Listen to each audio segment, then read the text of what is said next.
Deadpool, I think, is a very sensible character and with a lot of layers underneath all that superficial jokes and stabbing that he really does. In this video, I would like to talk about how sweet and deep sometimes he is. Here are moments that made me fall in love with Deadpool. He is smart and witty and good with words. Just watch how he made fun of Spider-Man's spider sense all of the time with different variations. Chainsaw sense that we all have is tingling and wedgie sense. I did a bad thing sense tingling, that's just bad writing. Turnaround sense is tingling. I think that's the same with Spidey sense, but you never know. Merc Mouse sense is tingling. I think that's his eye vision, but what do I know? Uncomfortable chat sense is tingling. My murder sense is tingling. Yes, that is a special thing that Deadpool has. He is a man who has strong brand value and attention to details. Print his own missile with Deadpool logos. That's some dedication right there. He's such a fanboy that he would jump out of the plane because he once heard that Cap did without a parachute, so he had to do it, just like his idol, and obviously squash his intestines.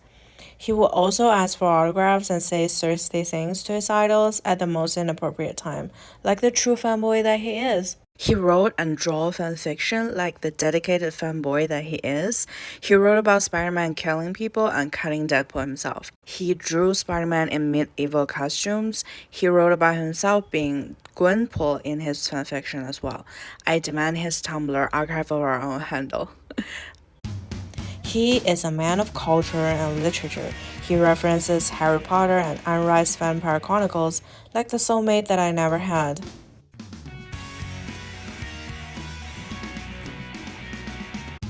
There was one kid who wanted the Squirrel Girls to save him from his nightmares, and instead he got Deadpool. After some investigating, Wade found out that the nightmare actually came from real-life events, being his neighbor molesting him, so he beat the shit out of the perverted neighbor and only charged the kid like $7, which is insane because normally you need to pay thousands of hundreds or even millions to hire Deadpool as a merc. He will never admit it, but he has a soft spot for kids, especially considering himself was also sexually abused when he was a kid. And by the way, the kid wrote like 300 letters to Squirrel Girl, and she didn't even came. Deadpool came after only one letter. He is so loving. Not only human child though, he once wore Grimpool's outfit because his land shark son Jeff misses his mommy. He is always considerate and respect differently abled and different cultures. When he was fighting with someone who is half werewolf, half centaur, that person's with diabetes, he waits for them to finish their insulin shot and then care for their well-being during a fight. That's some hardcore chivalry right there. When he's fighting with some alien creature which he doesn't know their alien autonomy, he asks if he is touching them inappropriately during a fight. Even when Iron Man is accusing Deadpool for being a crazy person and reject him into joining the Avengers in the most hateful and hurtful way, Wade is still trying to help him and dragging him to charge his armor. Wade putting a Hello Kitty band-aid onto Logan's stab wounds since he lost his healing power in this story. Isn't he just the sweetest person ever? He threw a party for Spider-Man and invited all of his villains. Okay, but hear me out. That day was not Spider-Man's birthday. Okay, but hear me out. That was because Deadpool didn't know who that person behind the mask is. He doesn't know he's Peter Parker, so he doesn't know his real birthday. Also, that means didn't know his real friends. He thinks at least all the villains are the people who Spider-Man actually knows. Also, Rhino totally bought gifts for Spider-Man. Also, JJJ totally went to the party and put on a birthday party hat, so yay for effort! He truly loves Spider-Man and it shows. After all these years, he still remembers to bring leaves for Spider-Man's collection. Aww. His ex took him in when he had nowhere to stay, but he accidentally spilled blood on her couch during fighting. This resulted in her being kicked out, so he just bought an entire new apartment for her.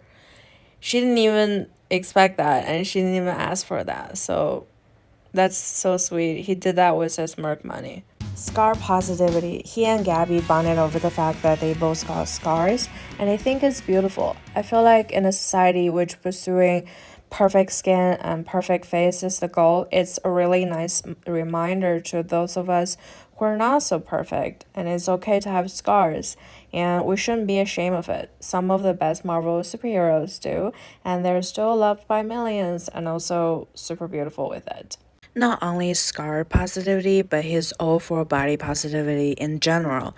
He's not one of those snowflakes who promotes body positivity, yet turns around and only dates exclusively skinny models under 25. Instead, he never said anything about body positivity, but he just loves people of all shapes and race and even species. He's above all that protecting weaker gender bullshit. Instead, he always supports strong women who can protect him.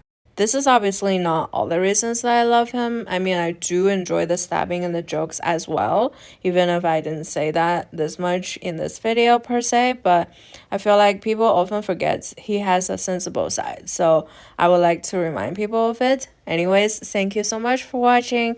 I really hope you liked this video. I hope to see you on the next one.